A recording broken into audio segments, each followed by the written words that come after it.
Hey, folks, I'm recording this on Monday. So just last night, we witnessed, you'll hear this on Wednesday, I think. Just last night, we witnessed something in Madison Square Garden that was as repulsive as you might have imagined.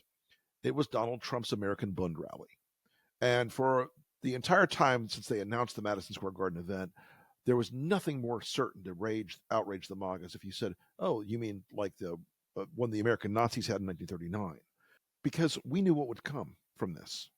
We know who he is. We know what kind of people surround him. We know what kind of ideas motivate them. We know what drives their base. And it's the same sort of thing that drove that base back in 1939. And I know that's hard to hear if you're a MAGA. And that's hard to hear if you're a Trump supporter.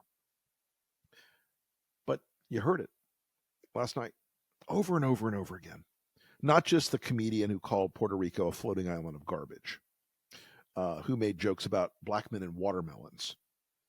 Not just the multi-billionaire who walked out, who was played out onto the stage by the song Dixie.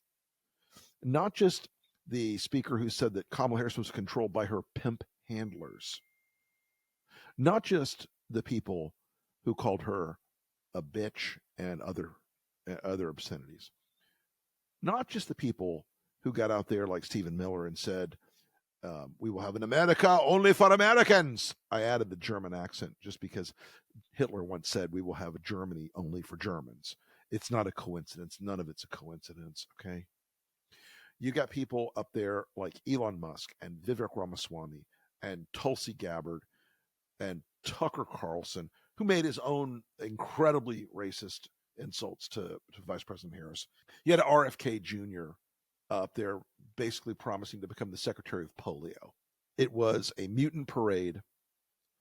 Every bit of it was right on target. You knew exactly what was coming from the second they started. You knew it was going to be racially motivated. You knew it was going to be ethnically motivated. And by the way, Magas, I don't care if you have a few black people in the crowd or a few Jewish people in the crowd. When the comedian's up there saying, yeah, those Jews don't want to part with the paper, we get it. They may be drawn to MAGA for some particular bespoke reasons, but the movement itself is corrupt and polluted. The movement itself is evil. The movement itself is comprised of people who accept evil. The movement itself is comprised of people who accept the white supremacy and white race replacement theory and all that other stuff. Okay, so the Madison Square Garden rally would have been, if it's just a Trump speech, the usual story. There was nothing really there that was new. It was the same old, same old, same old. We didn't get Sharks or Hannibal Lecter, but it was the same sort of like word vomit of grievances and complaints and beefs and feuds.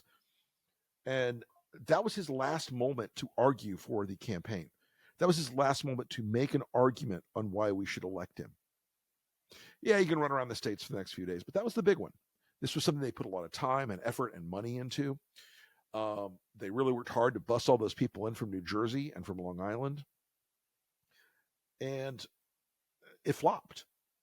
They knew it flopped by the end of the night, because you had Puerto Rican entertainers and musicians and actresses and actors coming out and saying, what? And in fact, when you added up J-Lo, Mark Anthony, Bad Bunny, Fat Joe, all these folks, by the time you started adding up all those folks, they were reaching hundreds of millions of people on their social platforms, on Instagram and elsewhere.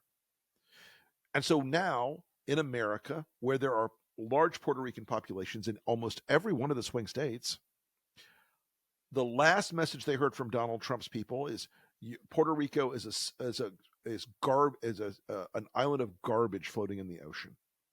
This is at a moment where people started to pay attention to the campaign. So what has Trump's campaign been doing all day today on Monday? They've been playing defense all day today. They are on defense. They know it was a mistake. His own people were spinning reporters last night like, oh, I had nothing to do with that. I didn't touch that. I didn't see the speech. Every speech in that teleprompter was approved and vetted by the Trump campaign.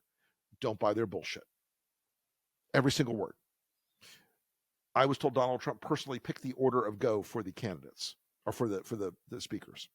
But so now they've spent, most of Sunday night and most of Monday playing defense. Great. They deserve to be playing defense because they fucked up. And then this afternoon, Elon Musk puts out an ad calling Vice President Harris the C word. Now, I have a salty damn mouth, as you know. I have a really, really salty mouth, like a damn sailor, okay? I don't call women the C word. I don't. It's a line for me. I just don't do it. It's just gross.